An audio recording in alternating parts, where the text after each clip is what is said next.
Selanjutnya kita akan mempelajari tentang pengujian untuk independensi.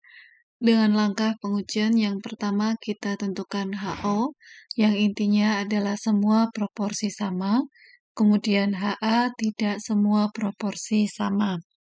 Setelah itu kita tentukan level of significance, di mana dengan derajat kebebasan atau degree of freedom, df dalam kurung R-1 dikali K-1, di mana R adalah banyaknya kriteria dan K adalah banyak sampel yang diuji proporsinya. Selanjutnya kita lakukan kriteria pengujian. HO diterima jika X kuadrat hitung kurang dari sama dengan X kuadrat daripada tabel. HO ditolak jika X kuadrat hitung lebih besar daripada X kuadrat tabel. Pengujian dengan rumus umum X kuadrat sigma dalam kurung FO min FE dikuadratkan dibagi FE, dan FE sendiri adalah sigma baris dikalikan sigma kolom dibagi total. Selanjutnya kita tentukan kesimpulan menentukan HO diterima atau ditolak. Contoh, riset sebuah perusahaan mengenai pengaruh usia terhadap tingkat kemangkiran karyawan dalam bekerja di perusahaan tersebut selama 1 tahun menunjukkan angka-angka sebagai berikut. Nah, di sini sudah diketahui alfa 5%, berarti taraf keyakinannya adalah 95%. Langkah pertama kita tentukan HO. 20/45 sama dengan 13/40 sama dengan 4/54 sama dengan 3/28 dan seterusnya. Angka tersebut kita peroleh dari tabel berikut ini.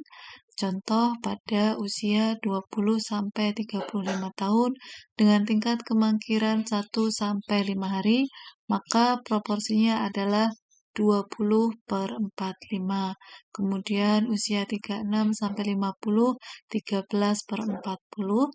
Begitu seterusnya, baik untuk usia 20 sampai dengan 35, 36 sampai 50, 51 sampai dengan 65, dan lebih dari 66 dengan tingkat kemangkiran 1 sampai 5, 6 sampai 10, 11 sampai 15 atau lebih dari 16. Setelah kita tentukan HO, maka kita tentukan HA. Perhatikan pada kalimat penggunaan atau kalimat untuk menentukan HA.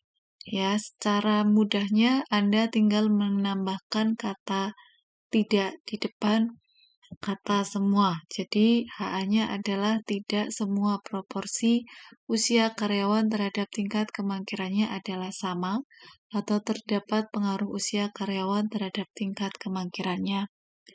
Menentukan level of significance. Dalam soal diketahui bahwa alfa 5%, berarti taraf keyakinannya adalah 95%. Dengan kriteria pengujian di mana X kuadrat alfa dalam kurung R-1, K-1.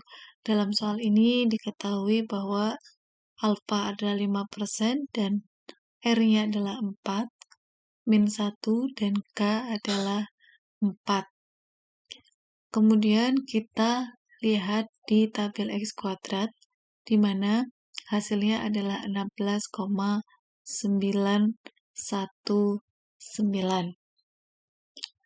Nah, untuk menentukan R dan K, perlu Anda ketahui, R ini berasal dari tabel, di mana jumlah kriteria R adalah jumlah kriteria, yaitu 4, 1-5 hari, 6-10 hari, 11-15 hari, dan lebih dari 16 hari.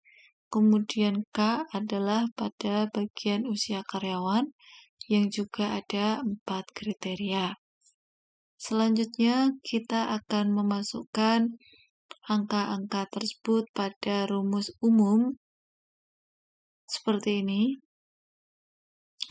Perhitungan frekuensi yang diharapkan atau FE Mulai dari kemungkinan 1 sampai 5 hari, kita hitung di usia 20 sampai 35, maka 40 dikali 45 dibagi 167. Angka ini berasal dari jumlah baris dikali jumlah kolom dibagi total. Pada soal ini, jumlah barisnya perlu Anda hitung terlebih dahulu dan juga totalnya. Begitu seterusnya untuk kemungkinan 6 sampai 10 hari, 11 sampai 15 hari, sampai lebih dari 16 hari. Setelah itu, perhatikan pada kolom tersebut, FO dikurangi FE dikuadratkan dibagi FE. FO adalah angka-angka yang ada dalam data di tabel pada soal tadi. Dimasukkan, kemudian kita jumlahkan. Jumlahkan ketemu 46,56.